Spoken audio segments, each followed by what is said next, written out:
The world turns, and with each turn, a change. And each change makes it more complex, unpredictable, enigmatic. The world keeps turning. And from the Pellicer and Heredia practice, we anticipate everything that is going to happen. Brexit, artificial intelligence, new commercial borders, legal tech. The world keeps turning, and it commands the reliance on international lawyers who are capable of interpreting this new reality with integrity, honesty, and transparency, offering answers to so many new questions. Whatever it is, ask us. At Pellicer and Heredia, we know how.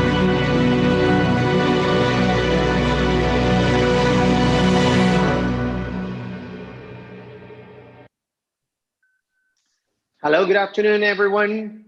Thank you for joining to our regular webinars. And today we're going to talk about income tax return and wealth tax. I know it's a very hot topic now because of the time frame we are having to do the tax declaration, and especially now because with the visa situation, a lot of people are asking about tax planning, which I highly recommend you to do from now onwards if you're planning to come to Spain to live. Okay, now I'm going to introduce you here. We've got on one side Pedro. Hello, Pedro, can you hear us? You've got the microphone off. Hello, Ignacio. Good morning, good afternoon to those who are listening to us right now.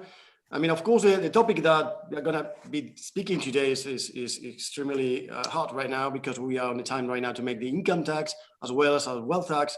And as you said, we are receiving many questions and appointments in order to make a tax planning, because in order to be asking on some immigration issues about non-lucrative visa or golden visa, and what will be the impact in order to become resident in Spain, a tax resident in Spain.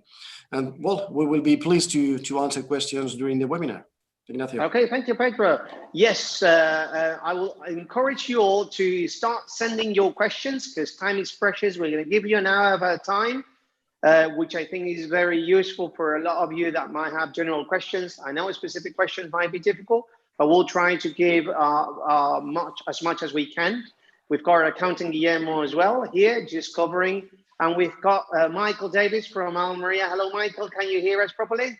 Hello, Ignacio. Good afternoon. I think also the taxes are going to be very interesting for those that are trying to work out whether they're going to become Spanish tax residents or not, because a lot of people that are trying to work that one out. It will be interesting for them to know the difference between the taxation as a resident and as a non-resident before they make their decision. Right. Okay. Well, thank you very much, Michael. I'm very happy to have a very good, reputable lawyers here. We'll try to give you as much information as possible. We've got the accountant as well. And I'm going to try to just be very fast with a very brief explanation, a few tips of advice for you to know a little bit. Okay, I don't know if you're able to see me. See the screen? Are you able to see now? Can you see, Michael, Pedro? Can you see the screen? Yes. I can see perfectly. Okay, and you'll be seeing now probably the presentation, correct? I think I'm having problems now with the. I'm not. The slides right now are like moving a lot. Okay. Now it's better. Okay. Now it's better. Okay. Right. Today we're going to talk and give you a little bit of piece of advice here, and because we've been doing a lot of income tax return, a lot of tax planning for a lot of clients, and I think it's good value for all of you. I'm sure Michael will give his view on clients that are coming over now. Right, for those of you who wants to be living in Spain more than 183 days, okay, that's the key for you to know. You always remember, if you're going to stay more than 6 months in Spain, you will have to inform your home country that you are a no tax resident at source and you're a tax resident in Spain. There is a procedure in the UK, it's from the FD9 form, and it's very important for you all to do this homework, because now I'm sure it's happening as well in Almeria. people are receiving a lot of letters, especially now, 2016, which is when the expiring time for the tax office starts. So they're trying to send letters to people saying why you didn't do your tax return, or why do you do the non-resident, not the resident. So important topic, just to keep the whole scenario protected, okay? Now, Spain is going to tax you on the worldwide assets, and we're going to talk today about the income tax return. For those of you who are pretty much retired, I will ask you to concentrate on pensions tax at source. That means that you're not being paying tax here monthly basis, like a pension in Spain normally will pay on a regular basis. If you're receiving state pension from the UK, or if you're receiving from United States, any other country, then it is important for you to know whether you're paying tax there or here. Important as well to know that you could use a dual taxation treaty, okay? And Article 3 talks about what is considered to be resident. Right, income tax you're going to be taxed on in Spain, from work, from interest, from dividends, from rental. Let me tell you one thing about rental, and a lot of people don't know. If you're having a property abroad and renting it out for long term, there is a special allowance which you will only be taxed on 40% of the net. That means income minus expenses, whatever net figure you have, it will be taxed. 40% of that will be the taxable base. Okay, a lot of people don't know these things. It's very well treated. And that's the difference between those property who are short-term, like the platforms that you may have in Booking, Airbnb, that doesn't have that special allowance. Now, income from activities as well, or capital gains if you earn the lottery, which all will like to do. Now, revenues, you need to just concentrate here. Income from savings, income, general income, okay? From savings, we're talking about dividends, interest, and general income is the rest, okay? Now, questions, saving income from 19 to 23, and this year is the sliding scale. I'm gonna just later on give you the article for you to read it through the sliding scale. And the general income, we could do tax planning, and that's why Pedro mentioned that. It will go from 19% to 45%, okay? Bear in mind that there are 12 autonomous regions in Spain with different combination of taxes. Here I'm sharing with you a sliding scale, which I will publish it on the article. And the allowances that you always ask me, Ignacio, what is the allowance we've got? But it will depend on the age that you have. Here on screen, you'll see 5,550, greater than 65 years, you've got 6,700 euros, and or greater than 75 years, 8,100 euros. You need to add a 2,000 euros extra allowance if you're receiving pensions, okay? Well, there is some important deductions like purchasing a property in Spain, but that unfortunately, that allowance is not anymore from here. It can only be used for those who bought a property before 2013, okay? And then you have extra allowance if you're renting a property here in Spain.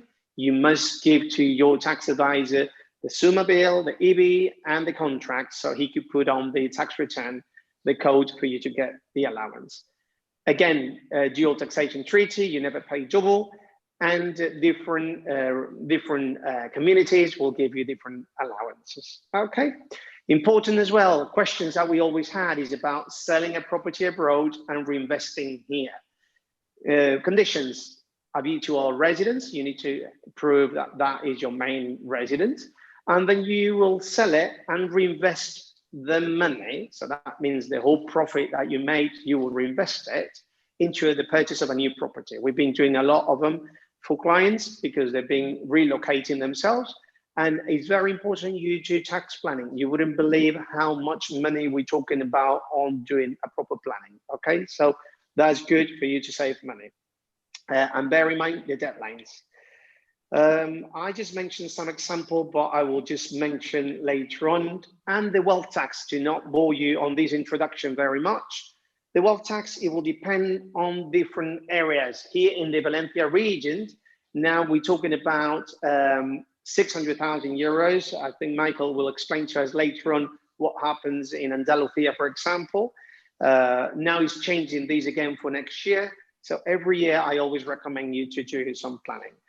Main property, you've got an allowance per person of 300,000 euros on the wealth tax. The wealth tax, you'll have to do it on the same period of time as the income tax return. And it will be March, April, May, and June. Okay, don't miss that. The 720 will be from January to March, which is the worldwide assets declaration. And you'll need to declare here, the wealth tax will be for residents and non-residents, and depending on the value of the assets they've got here. There is certain allowances, it could go up to 80%, depending on in combination with your income tax return. Let's say you don't have any income, you live on savings or on wealth.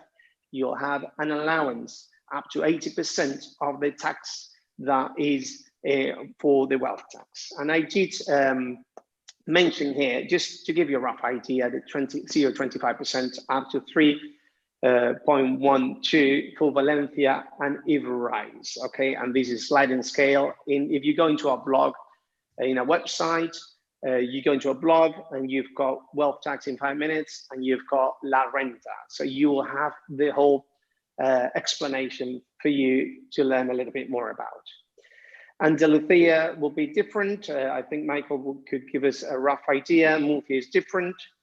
And I thank you for that. And we're going to go now and start with questions. I don't know if Michael would like to say something now before we start into questions for Andalusia, Michael? Yeah, well, with the wealth tax, there's just a slight difference in Andalusia. In Andalusia, here the exempt amount is the 700,000, with the first 300,000 euro for your main home, the same there. But we have slightly lower rates of wealth tax.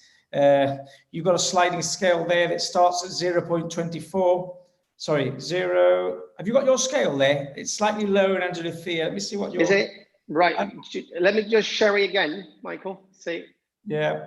Let me just see whether I could get it back. Yeah, there you go. Yeah. And Andalusia. Yeah, your rates start at 0.24 and go up to 3.03. And here we go from 0.2% up to 2.5. So it's not a big difference, but just a few decimals less. Okay. Yeah, okay. Slightly less. That's very, good. very little difference.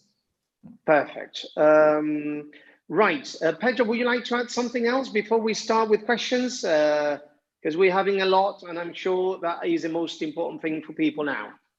Well, it is just, obviously, I mean, you have already said, but I like to mention all the time with clients that in Spain, we have like two different scales. I mean, you've already said that, but it's important that everyone knows that there are two different scales. One is like salaries, like pensions, and the other scale goes from 19%, 24%, 30, 37, 45, and so on. And these scales, it means that you pay some amount of money, some percentage of that base of that, for example, 19% or 20, up to 24%, up to 30% on that specific amount.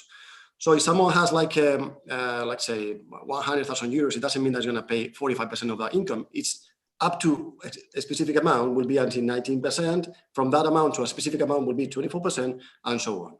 It's like a progressive tax. As much as you gain, as much as you already was as much as you gain, as much as you pay, but it's really as much as you gain, as much as you pay. And the other scale is for interest, dividends, like a saving scale. So it's extremely important to divide and to identify the financial products, the structure, the income, the payment that you've been doing during your life, accordingly, to identify perfectly what kind of, if it's a pension, if it's an ISA, or if it's an IRA, a Roth IRA, if it's just interest, or if it's the dividends. I mean, all this information, it gives us the situation where we need to identify and put that income into one scale or the other one. I mean, there is the first scale I said, I mean, is in most of the cases is bigger. So it is important to identify that sometimes it shouldn't be that in that case, should be in the saving scale really. the one who goes to 19% to 20, 19, 21, 23, well, also 26 if it's more than 200,000 euros, but let's say 19 to 23%. Okay. Okay. Having said that, and you've said also regarding the rental, it's extremely important that all the rent, all the worldwide income needs to be included. It's an obligation to include them, even though combining all the international double taxation to avoid the double taxation treaties, it's extremely important that all the income that you get in Spain, if it's, I mean, obviously if you're resident, but also of course if you are not resident and you are getting an income from a non-resident, but I think Michael will be speaking about the non-resident tax, and it's extremely important. So this first thing is there are two different scales. I think it's extremely important to identify where your income should be included in one scale and the other one. Ignacio, I mean, of course, I don't know if there are some questions. Let's go for them. There are coming. We always run out of time, and yes, and I will be explaining from them. Okay, okay. Let's start trying to be as general and as quick as possible, so we could answer as many as possible. Again, I would like Pedro or Michael to put your email address, just in case they need a personal consultation with you both or ourselves, because I think it's important just to give you the most of it now, but a lot of people will need a specific advice. Okay, so please don't forget to mention that, and even to say the telephone number, because I don't think it will be recorded, that one. So is daviessolicitors.com for Michael, and Pedro Heredia.com, and then you will find Ignacio, I think just important to point out that we're based in the Andalucía region. We're in Almería, Marbella, and Oaxaca, and Pedro is based in Moreira in the north of Alicante, and you're based in Alicante. So that if somebody needs a lawyer, it's better, I think, that you use the firm that's nearer to you. So if you're in Alicante, obviously there's no point in contacting us, and vice versa, I think would be. Okay, great, good point. Now, let's start here with the first question. We've got here, let's go for the very first one. We've got the one that says, good afternoon. I would like to know if I came to Spain under Beckham law and I sold my UK house to move to Spain, whether I would be subject to any capital gain tax. No, in this case, it's not applicable. Okay, you will only be taxed with the Beckham law for the work income from work received in the world. Okay, and in Spain. Okay, we've got in the blog an article about the Beckham law, and you could read it, all these requirements, but the answer is no. You've got here as well US IRA retirement accounts counted for wealth tax, and the answer, it will be depending on the type of accounts. If it's considered a pension, it will not be taken into account. So it's very important, and I'm sure Michael and Pedro will agree, depending on it's so important when they go and make a question to try to provide you the paperwork that proves the type of product, because that's really the key of the answer. Exactly, that's right, because I mean, when it's a traditional IRA, for example, it doesn't count, but if it's a Roth IRA, it counts in a wealth tax. So this is what I said at the beginning. It's extremely important to send the information to your tax advisor, check perfectly what kind of investment, what kind of product of investment, retirement is. But if it's a traditional one, it doesn't count on wealth tax. But so I mean, for example, as I said, as an example, the Roth IRA, it does count. Okay, Pedro. Well, thank you to Charles and Carmen. Gavin has a question here. Hello, Gavin. Hola, tres amigos, he says. Right, let's say here. Right, Pedro, do you want to carry on with this next one?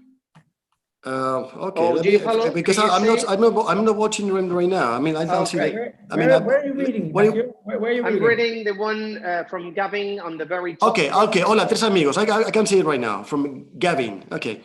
It's in the chat. Okay, if I was resident in Spain and had funds and property in the UK, do I need to pay tax in Spain on my assets in the UK? That's a good question. Ignacio, will you be able to? I mean, someone who's resident in Spain, have funds and property in the UK. Right. Obviously, I was resident in Spain and had funds and property in the UK. Do I need to pay tax in Spain we need to identify on my assets in the UK? Well, yes. I mean, you will be tax resident in Spain, and the income tax return, will be lodged here. Now, on the funds, when you mean funds, I guess Gavin is saying capital gain tax. But he's resident in Spain, so at the end of the day, he needs to pay here in Spain. Yeah, at the end, I mean, on the tax return, on the IRPF, we call it is Impuesto Renta Personas Físicas, so it's like individually, personally, when you are resident in Spain. If you have a property in Spain, which is not your permanent home, it's also, in some ways, is like imputación de renta, which is a base a small base of this property is included in the income tax. So some small tax is paid. But having said that, if you are going to be resident in Spain, in most of the regions, wealth tax appears. And if the value of your assets are over some specific amount, let's say, well, 600,000 euros, 700,000 euros, some other regions, I mean, in this region will be less for the following year, then taxes will come into effect. It's an obligation by whenever you are resident in Spain that you have to inform tax office all of your worldwide assets that are over 50,000 euros. It is called Modelo 720, Modelo 720. This is how we call it, 720. And you have to inform, it's an informative, it's not pay taxes, it's just an informative declaration of your assets worldwide if they are over 50,000 euros. For example, Gavin, you say about a property in the UK. If that property, when you bought it, when you acquired it, it was the value of that, it was over 50,000 euros, you need to declare and inform tax office that you have a property in the UK. Also in your tax return, and of course, obviously, if you get some rental from that property, you need to include that income in a Spanish declaration in order to pay taxes in Spain. Okay. Right. Is important, Pedro? Well, obviously for Gavin, he needs to know if he's renting out that property to include it here. But the bottom line, Gavin, you need to do the declaration here. You might probably be entitled for a rebate or not being obliged to do your income tax. It depends on the minimum income. For example, on pension, the minimum income to receive is 14,000 euros if it's taxed at source, state pensions. Bear in mind, if you have a government pension, civil service pension will be only taxed in the UK, in the US. And always try to consult with the dual taxation treaty. You will see, I think it's Article 19, what it says about pensions and like civil service pension. I had a case today where the civil service pension was taxed in the UK, but didn't reach the threshold, and obviously was not even taxed in the UK, but was declared here in Spain, but there is no tax to pay here, which it was very, very good in that respect. Okay. Okay, shall we move on? Okay, well, let's go for the following question. Well, by the way, Gavin, I like this Tres Amigos, because I remember there was like it was a movie, a Western movie, many years ago. It's like a comedy, and it was really good. It was very, very fun. I'll look for that later. Okay, let's go for the following question. From Michael. It says, I'm a Canadian considering a move to Spain in the next few years for retirement. Well, this is one of the questions. I mean, this is what we are receiving many consultations by US, Canadians, and all worldwide in order to considering to move to Spain. It says, I want to be a non-resident of Canada for tax reasons and accomplish this under the Golden Visa program.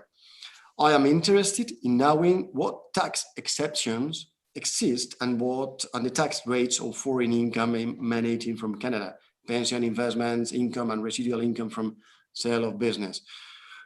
Well, thank you, Michael. I mean, obviously he's regarding, I mean, want to be non-resident in Canada. I assume that he wants to, now what will be his situation in being resident in Spain? What about the Golden Visa? What implicates the Golden Visa on tax situation? Well, first off, I mean, I don't know if we want to start, Ignacio, but first of all, about Golden Visa program.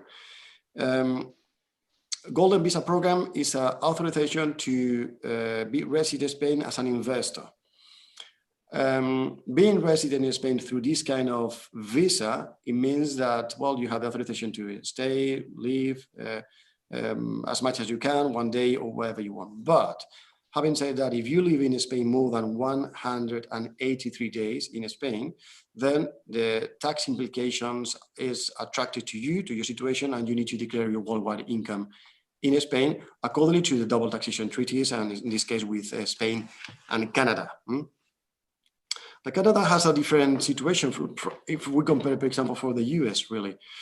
But I don't know if you understood Ignacio, but when he says, I want to be a resident of Canada for tax reasons and accomplish this under I'm interested in now, and what tax exemption exists and the tax rate of foreign income emanating from Canada. I mean, obviously, he's talking about income worldwide, pension, investment, residual income from sale of business, which is a capital gain.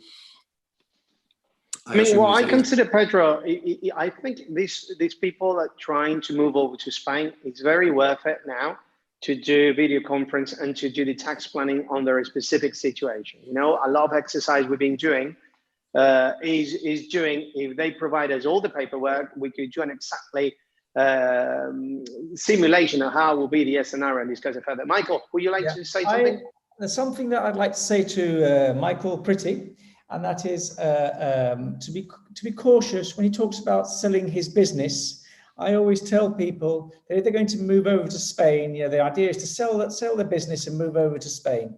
There's one mistake that I always make people aware of, and that is that for it to be a clean break, we always recommend that they sell the business first and then they become tax residents in Spain. If they become tax residents in Spain before they sell their business, Spain will want to look into the situation regarding the capital gains tax on the sale of the business, and things could start getting very complicated for you. So we always say, where possible, you can get your golden visa, because that doesn't mean becoming a tax resident, but I wouldn't actually become a tax resident in Spain until I'd sold my business, not do it sort of. So we've seen people that have moved over here and just 5 months after becoming residents, they've gone and sold their business in the UK, and suddenly you've got a problem with the capital gains tax, with Spain asking for tax on the capital gains tax, and in their home country as well.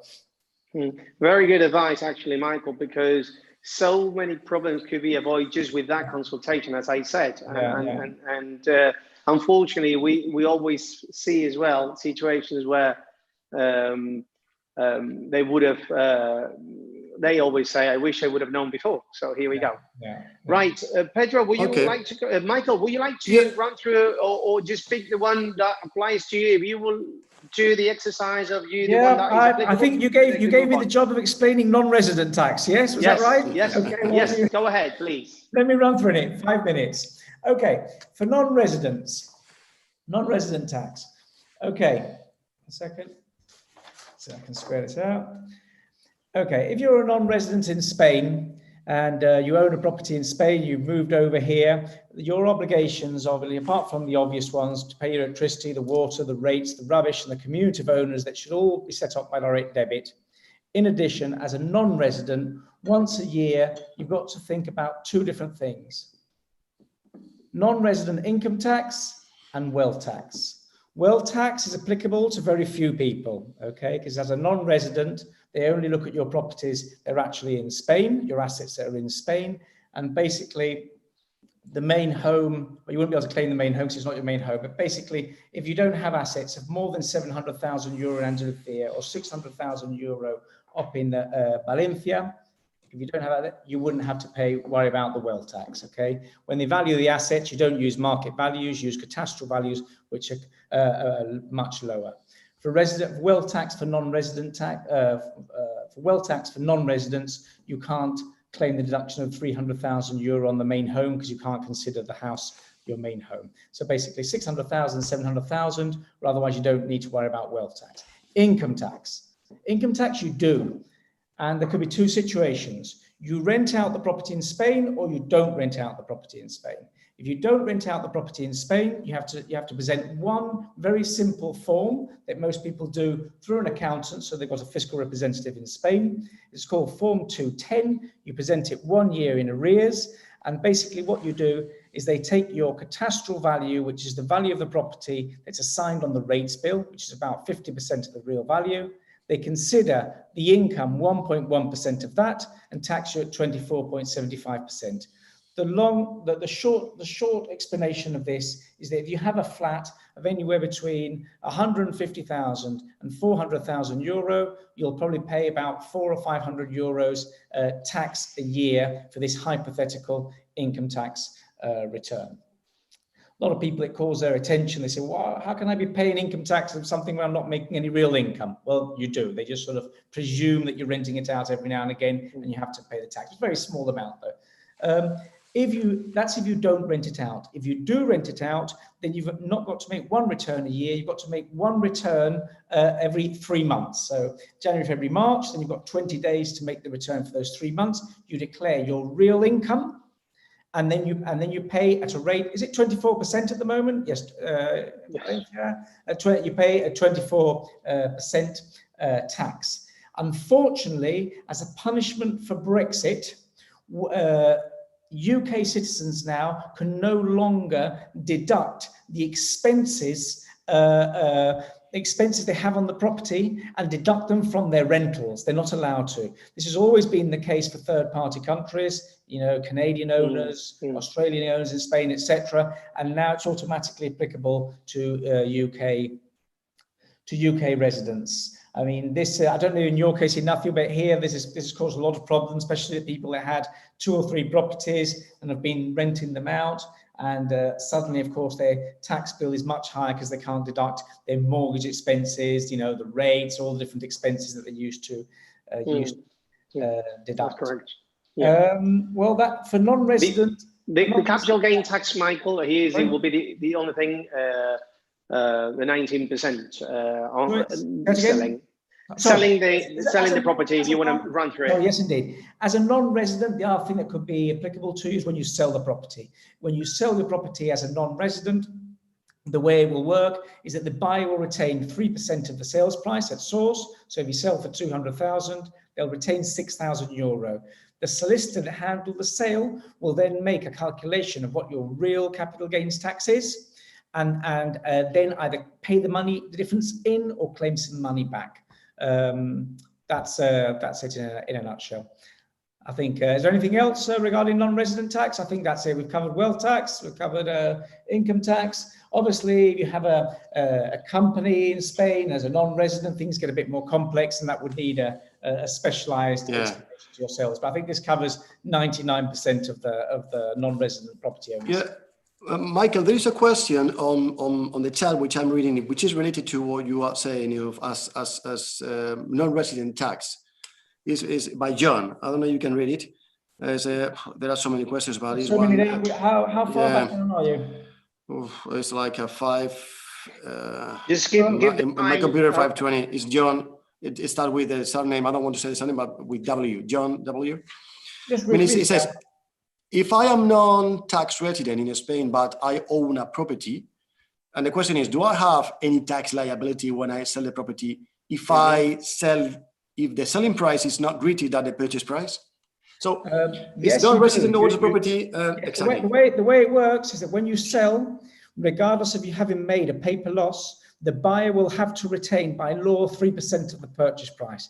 They will pay it into the tax office, and then your solicitor, if he's doing a good job, he'll present a 210 form declaring the loss and claiming the money back. From experience, you should get that money back within about 10 months, but it doesn't happen on its own. You have to get the solicitor to actually make the claim.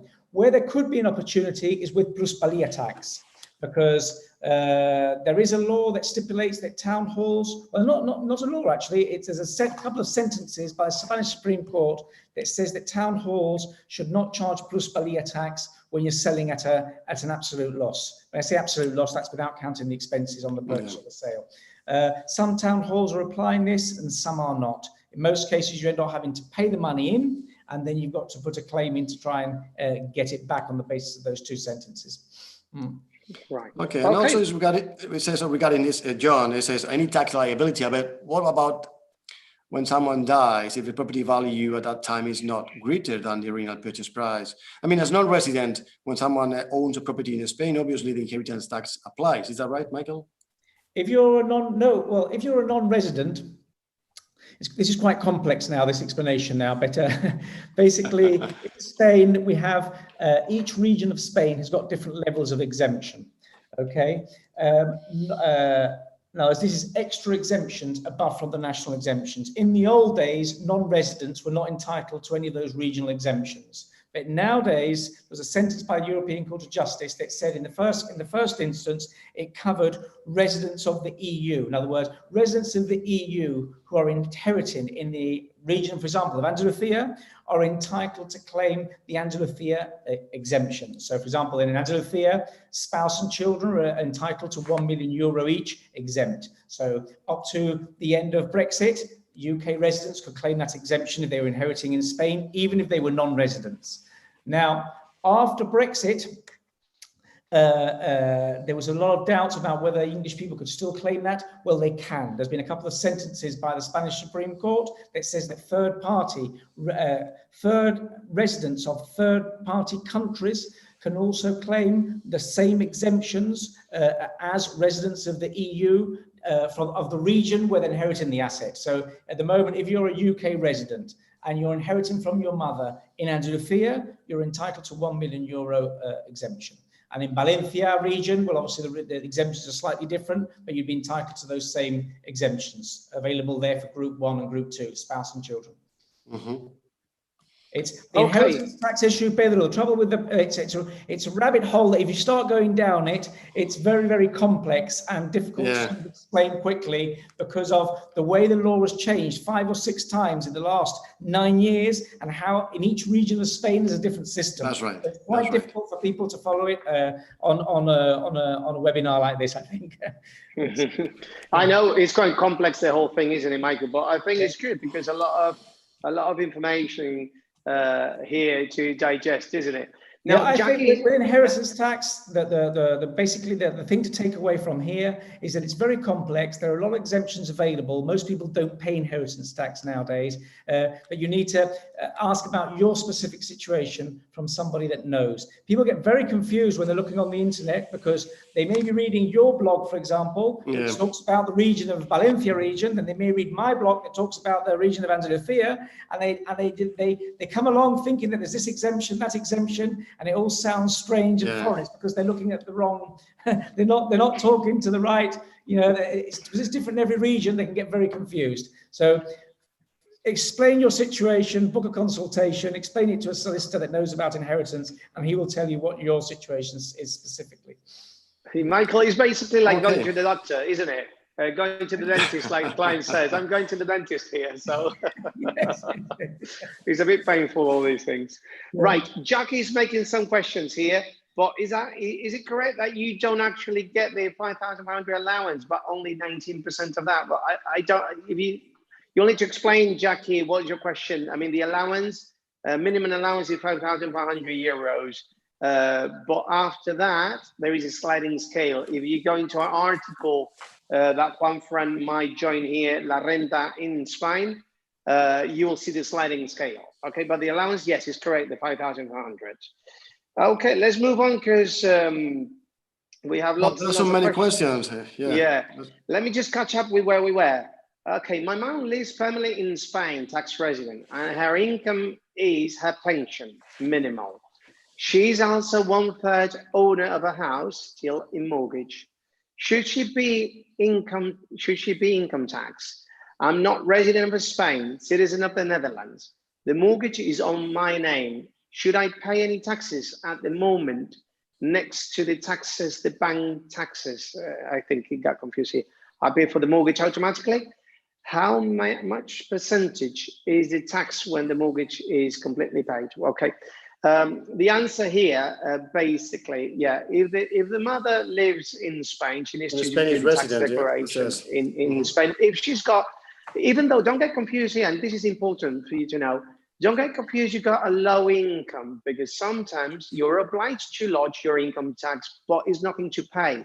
So don't be afraid on just doing the consultation here, because I had a case that you don't reach enough, but let's say you get interest from abroad. We've got a lot of income tax return where they don't reach enough, but you have some interest, or you have a little bit of money coming in. And between the three of them, you have more than €1,000, not taxed here in Spain, and therefore you're obliged to submit it. Now, submit it, I consider is good, especially if you don't pay, obviously, because it proves you're here in the system, you are registered, and it really gives you a protection, especially to prove the visa situation for those who need to renew the non-lucrative visa and or different type of visa. Okay, but yes, the answer will be the son will have to do the income tax return as a non-resident, and there is a lot of situations where they share with children, but they don't do the non-resident tax, and some of them are residents. So now another question: do you mean that the value of a IRA, USA IRA, is taxable? Right. The IRA, well, it does. Yeah, Pedro, go on, please. I think what we said before, I mean, it was about wealth tax that is not included, is included the Roth IRA, but about the US IRA, I think what you are saying right now, you're asking, obviously the income that needs to be included in the income tax declaration. Okay, I think it's just to clarify that it doesn't count as a wealth tax asset in order to be included in this specific tax, wealth tax, but it's included in income on the tax return. Mm-hmm. Right. Investors who have overseas pensions, such as a QROPS or UKZIP, who under the UK law will be entitled to 25% PCLS, pre-commencement lump sum, free of tax, and I must say, in the UK. Is there any concession or tax-free amount allowance in Spain? Okay, no, we don't have the same allowance as in the UK, and a lot of people get confused, and I'm sorry to say people should do it properly, because otherwise it will be taxed, and I've seen different situations which are not nice, where you will need to end up paying a lump sum. There is a big connection on the exchange of information between different countries, and they might ask you, so if you need to withdraw that money, George, then do it before becoming fiscal resident, as Michael stated before. Okay. Yeah, that's extremely important. And sometimes when someone is applying for like non-lucrative visa or holding visa, or wants to become resident in Spain, obviously in the same year they have an urgency to come to Spain. It is better to be resident at the end of the year, not to be tax resident in Spain, in order just to be living in Spain less than 183 days. So whatever withdrawal, lump sum, or maturity of anything, or selling a property will not be taxed in Spain, as you are not going to be tax resident that year, even though you obtain residency at the end of a year or the second semester of a year. It's important to what you've said, you and Michael, in order to be sure what will be your obligations, and if you could, if you pay less taxes in before you become residents, that's better. Right. So basically, George, the answer is be careful here. It's taxable at your marginal rate as income. So that's the importance of doing tax planning. Right, let's move on. And I think Michael just have a say here.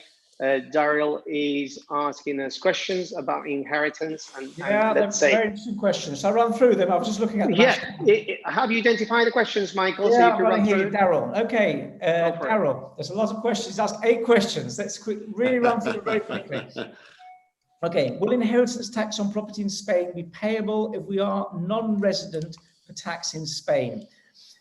Okay, in Spain, everything depends on where the beneficiary is resident. If you are becoming a non-resident of Spain, it depends on who's receiving the inheritance and in what region you are. But basically, as we said before, non-residents can claim the same exemptions that residents would be allowed to claim in that particular region. For example, if he's moving to Andalusia and his children are going to receive his asset, well, let's say his spouse, maybe it's his spouse.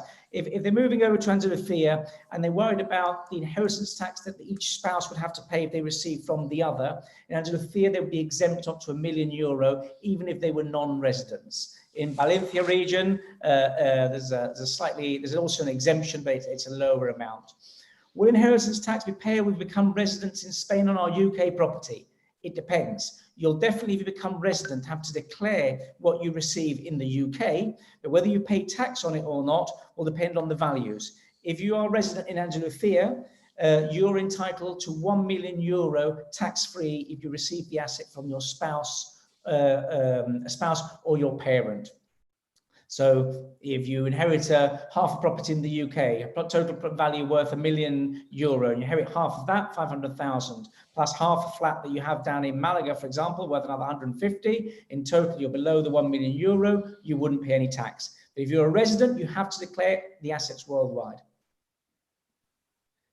Can UK citizens in Spain request for UK inheritance tax rule to apply? No. Okay, now people get very confused with that. When you hear that you can make a Spanish will choosing English law to rule how you're allowed to distribute your estate, it means it's so that you can escape the Spanish system of obligatory heirs. In other words, you're choosing English law just to determine how you're allowed to distribute your assets when you pass away, because Spanish people can't leave everything to their spouse if they've got children, for example. So it's just basically to escape that system. But as far as inheritance tax, it has no effect on inheritance tax. You can't make any choice regarding what inheritance tax is applicable. Okay, if a UK property is held in trust for children in the UK, is it excluded from Spanish tax, capital gains tax, and inheritance tax? That's a very interesting question and impossible to answer without information. This comes to us a lot. If you're a resident in Spain and you've received an inheritance in the UK, normally you have to declare what you've received in the UK in Spain to the Spanish Inheritance Tax Office. But what happens if it's gone into a trust, etc., etc.?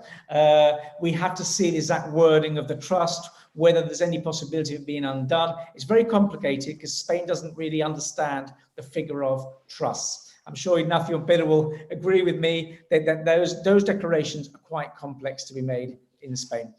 Absolutely. Yeah. But again, though, it all depends on if, for example, what's going to trust is all worth less than €1 million, and you're in Andalusia and you're receiving from your spouse, it doesn't really matter because you won't pay inheritance tax. When the tax man will start disagreeing with everything is if it's above the exempt amount. But I say in Andalusia, the first €1 million is exempt for spouse and children, and even after that, you get a 99% deduction. So it's if this estate that we're talking about is going to be received by children or spouse in Andalusia, it's not a problem.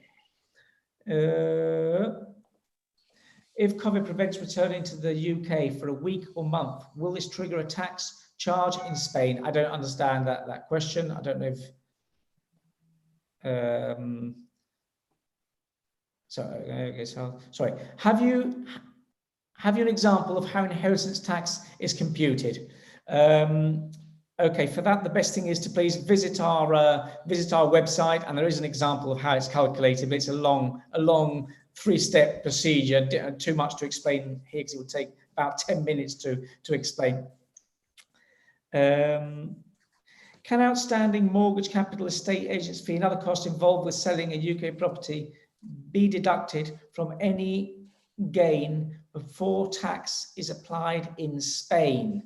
Okay, if we're talking about an inheritance, then the taxable base would be, of course, reduced by whatever mortgage was pending on the property in the UK when it was inherited. You wouldn't be able to deduct the estate agent's fee on the selling of the property because Spain values the asset at the moment it's being received, not after you've actually sold it and changed it for, basically received the money from the sale. Let's make that. Spain has a higher marginal tax rate. Is it better to file the US tax return first in order to claim deductions? Where are you now, Michael? You're number 8? Sorry? Are you with the very latest question from Daryl? Oh, no, sorry, no, I was slipping over into the next person. Okay, no, that's it then for Daryl. That's it. All answered. Okay. I think she has, if COVID prevents returning to the UK for a week or a month, will this trigger a tax charge in Spain? I don't really understand here, Michael, the question, but at the end of the day, tax office was very clear. If you stay here for more than 6 months, you're a tax resident here. So I know a lot of people were here stuck in Spain because of COVID. Technically, the tax office just sends a resolution saying for those who stay here, they should do it here. That's basically the situation. Okay, now let's move on because time is running out. Where are we here, Pedro? Pedro, do you pick up any other? Well, let's go ahead. I mean, let me see the chat. On. Okay. Let's move on, yeah. Let's move on. Right, we understand there is... Right, if I'm non-tax resident in Spain, well, this one was already answered. I have a private pension under 14,000 euros per year. I also have annual interest of 1,000 euros from savings per year. Added together, they come to approx 4,000 euros per year. I understand that because of the interest, I'm liable for income tax return, which is correct. If I was not receiving interest, would I still be taxed? Well, that's the answer here. Very good. You've got the obligation to do the declaration if you receive interest with no retention or no tax at all. Okay, but don't get confused. Lodging doesn't mean paying the tax. Okay, but the answer is I think you said you have less than 14,000 euros, and then you will only have 1,000 euros from savings. If you don't have any income from savings, only 14,000 euros, you're not obliged to pay to do the tax declaration.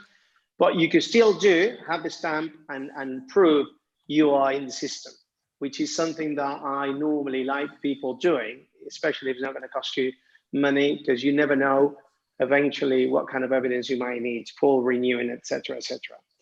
Okay. Robert is saying, I'm a UK citizen resident in Spain. I have a UK personal pension. Now that the UK is a third country, is it your understanding that my personal pension will be liable to wealth tax in Spain? No, don't get confused here, Robert.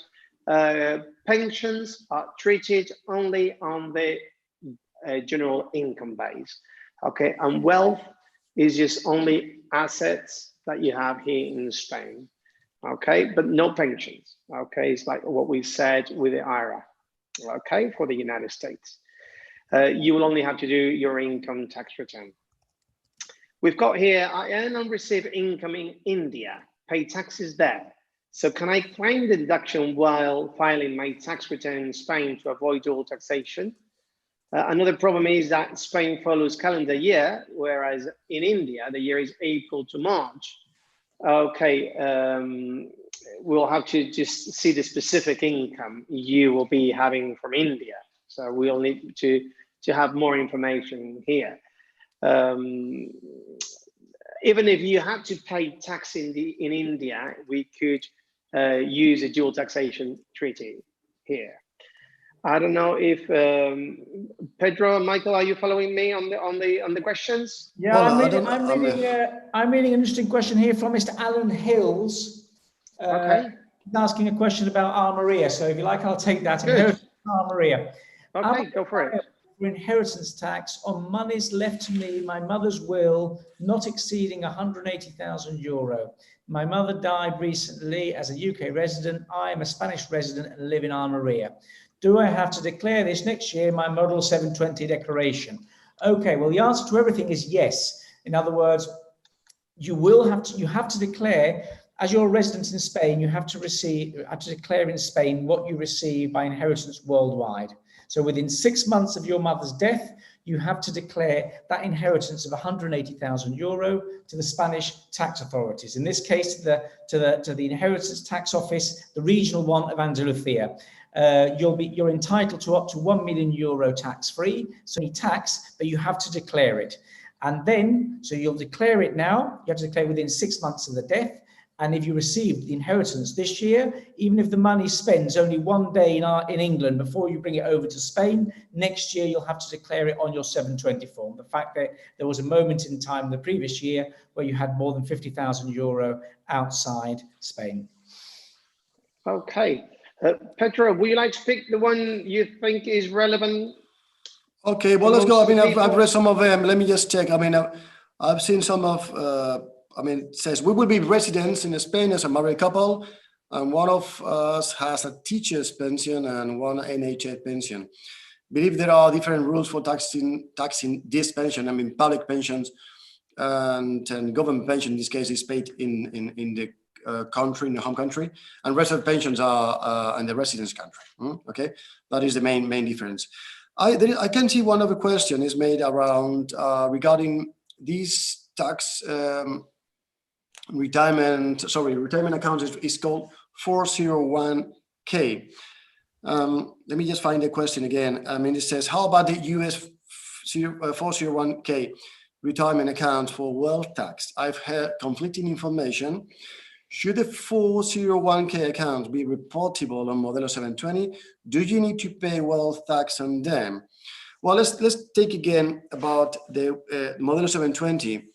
And I think there's another question regarding a couple that says they own jointly a UK property. They have to report or inform the tax office in Spain through Modelo 720 because they own a property in the UK with 2 modelos or 1 modelo jointly. It needs to be done in 2 different declarations. But answering this question about the 401k, these ones are not, I mean, this is about criteria, will not be included in the wealth tax as a 401k retirement account. But having said that, whenever it's going to be withdrawn, whenever it's going to be like finish that kind of account, then that year, well, the following year will have to be reported as an informative declaration of Modelo 720. Even though these things are very complex, so I mean, obviously, I recommend you to contact directly and have a personal and video conference or appointment in order to check all this.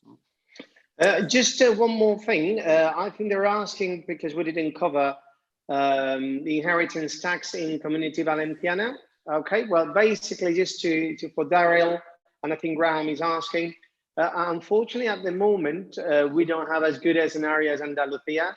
As I remember in the old days, it was different. It was 99% off here. And now, unfortunately, they changed it. Okay. But we hope we'll get it eventually there. Now, the situation about inheritance tax is we've got on the main property, you've got up to €156,000 on your main property, 95% off on that figure. Then you have €100,000 allowance, and the rest, it will be a sliding scale, which I did try to send you here through the blog, the sliding scale. It's sliding scale, but you have an allowance of 50% of the tax, depending on the blood relationship you've got with the family. For example, it's hard to say, but it's important, obviously, and I highly recommend you all having a will. That's exactly as Michael said, according to British law. But second, if you wish, you'll have to do tax planning at that time under that scenario. And in this Comunidad Valenciana, at the moment, if you split it, obviously, because this allowance goes per person per heir. So let's say you have 3 children, you could benefit from the equal shares, for example, and have the main property, the €100,000 allowance, and whatever tax needs to be paid is a reduction on 50%. If you split it more, because you have enough beneficiary, then there will be no tax. But again, this is part of the tax planning, very, very important thing for you to do. And as I always say, it could change tomorrow. So it's always good to be in contact with your lawyer, okay? And now, before we go, Michael and Pedro, would you like to give any very last tip of advice for people? Because we are still on the tax planning situation. I think they could still do a lot of things. Would you like to say something else before we go? Even please say your telephone number, and in case they want to contact you for a specific consultation. Michael, okay, anything else? Oh, Michael. Well, what I say is that if you're buying a property in Spain, to consult, I think, before you do it with a solicitor. And there's a lot of things to consult, really, from basically the difference between buying in one region and another, depending on your circumstances, the decision on whether to become a resident or not, depending on your circumstances.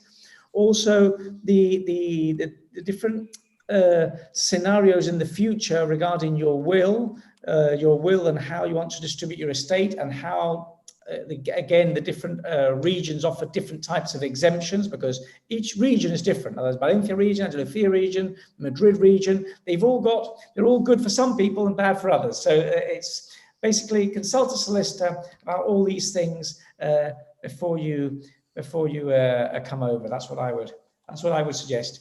Thank you, Michael. Pedro, anything else? I mean, nothing. Just recommend to make a tax planning, to study, to check perfectly which is your scenario, to understand how it works, taxes in Spain, in order to be duly explained. If you're going to move to Spain and you want to make a tax planning, verify what is going to be the scenario accordingly whenever you come to Spain. In sometimes it looks like complex, but in sometimes, I mean, it's once you explain, once it's checked, things can be straightforward and easy. So we're just recommending to make a tax planning as a principle. Okay, thank you very much, Pedro. Thank you, Michael and Pedro, for your time. I'm going to leave you with one video, and we're going to see you not the following week, the next one, because we're running out of time to do all these webinars, but we're not leaving you alone here on these things, okay? So, Michael, have a great evening now, Pedro, and over to Juanfran. Bye.